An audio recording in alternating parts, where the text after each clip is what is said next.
fissile parts of a nuclear weapon, and there was a slide in there that showed that. It's in this book also, and they produce 100,000 parts a year.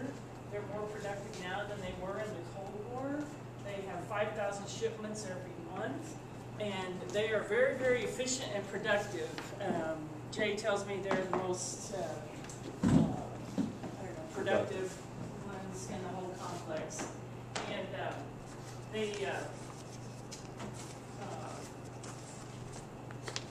have made plans to make a brand new nuclear weapons plant in Kansas City, and they hope to break ground on it this summer. And they're right now floating bonds, $815 million worth of bonds on this. The city will own title to this land. Private developers are behind it. They own the land. They're called Centerpoint Zimmer, and the city will lease the property to the GSA, General Service Administration, which is like a landlord of the federal government. They'll in turn sublease it to NNSA, the National Nuclear Security Administration, and then Honeywell Corporation will run it.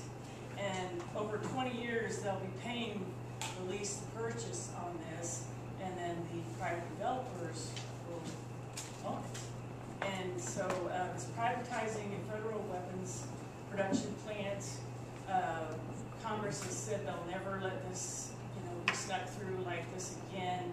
It's totally unique in the system, and it's kind of reminds you of that movie Chinatown. Yeah. One of the guys who was on the city council now works for Zimmer Realtor company. So there's a lot of. Just let me get this clear. Private corporation is going to own a nuclear weapons production plant. They own the property, which is a soybean field. What if the another country bought a major stock portion of that company? I'm sorry. It's crazy. So they had hearings, and we, were protesting throughout the hearing process. We joined. We were the on-the-ground people for a lawsuit that was filed by the National NRDC, the Natural Resource Defense Council, and the Physicians for Social Responsibility. The judge threw that out last October. He said that the pollution that we were talking about underneath the plant was speculative. Since then, people at the plant have come forward in droves. They have a list compiled of all the people that are sick and those who have died. They have brain tumors, pancreatic cancer, reproductive organs cancer, just on and on. And so the local investigative reporter that is working on this, as every week he comes out with something different. And so one of the things that was exposed was that this was named in 1989 as 15 baby Superfund sites. So the Sierra Club and I, just pass these around, you can take one if you want.